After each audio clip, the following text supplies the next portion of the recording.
Hi Orange Room friends, it's Miss Grace. I'm going to read you another book today called Walter the Farting Dog.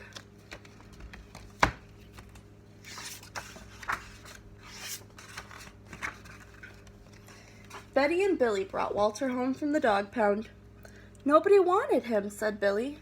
But we love him, said Betty. Well, he smells awful, said their mother. I think you better give him a bath.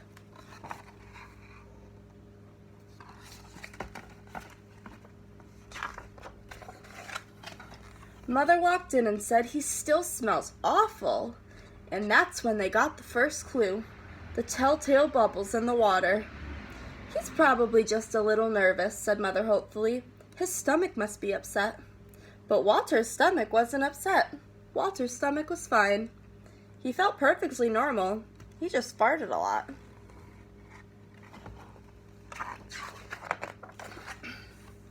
He did it when he bathed. He did it when he played with Betty and Billy.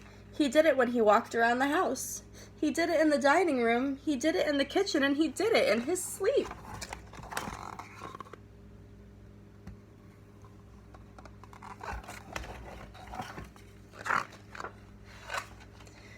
That dog farts morning, noon, and night, said Father. He can't help it, Daddy, said Betty and Billy. They didn't mind Walter's farts. So what if he farts, Billy said to Betty when they were alone in their room with Walter. Betty agreed. Walter agreed too. He sat there, looking innocently around, farting. Take him to the vet, said Father.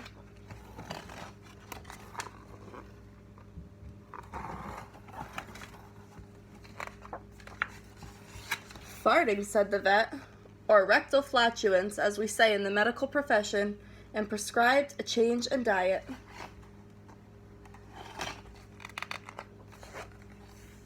They gave Walter every kind of dog food.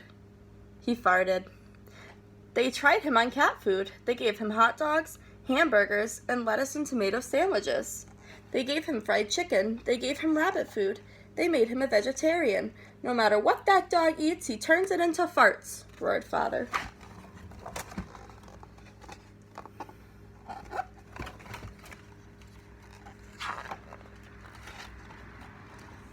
Walter got the blame for everybody else's farts, too. If Uncle Irv let one slip, he just went and stood near Walter. Then all he had to say was, Walter, and everyone would look at poor Walter.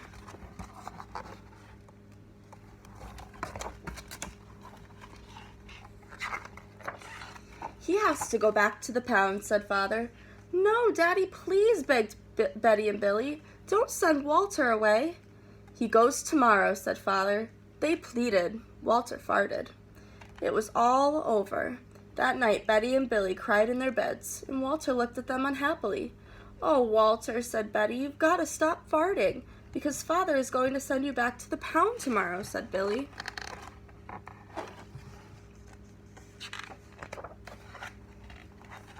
Walter knew how serious the situation was. He'd never see Betty and Billy again.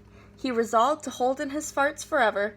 When Betty and Billy fell asleep, he walked down to the kitchen to see if there was anything around to eat. He managed to open the cupboard door with his nose and found the 25-pound bag of low-fart dog biscuits the vet had prescribed for him, which had made him fart more. Even though he knew they made him fart more, he couldn't resist. He ate the entire bag. Very tasty, said Walter to himself.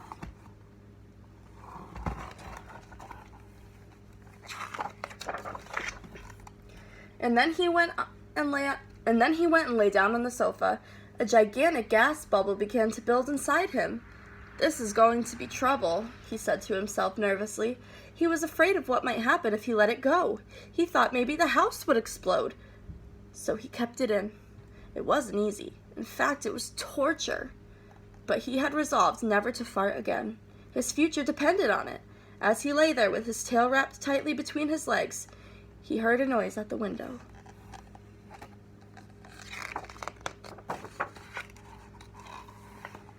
He watched it slowly open. A pair of burglars came through. They dropped silently into the kitchen. Watch out for the dog, said one of the burglars. He won't bite, said the other. He's a wimp. Walter might have bitten them, except he was so filled with gas he couldn't move. They tied a rag around his snout so he couldn't bark. Okay, whispered the first burglar. Let's clear the place out. They took everything they could get their hands on. Walter wanted to stop them, but he was having unbearable gas pains. He rolled on his back and waved his paws in the air. He gnashed his teeth. "We've got it all," said the second burglar. "Let's go."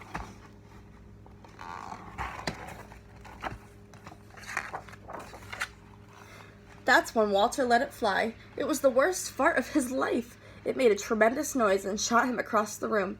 A hideous cloud filled the air. The burglars clutched their throats, unable to breathe. With tears in their eyes, they raced for the window. They tried to grab their bag with all the valuables in it, but their arms were too weak. "Let's get out of here."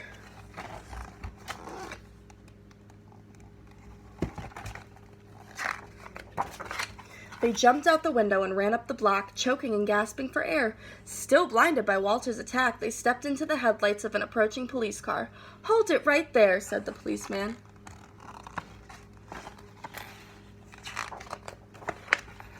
When Father and Mother came down in the morning, they found the open window, and they saw the bag with their valuables in it, and Walter was sitting beside it. He still had the rag tied around his snout.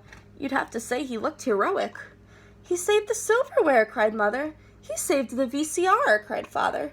"Good dog, Walter. You're our dog, even if you do fart all the time."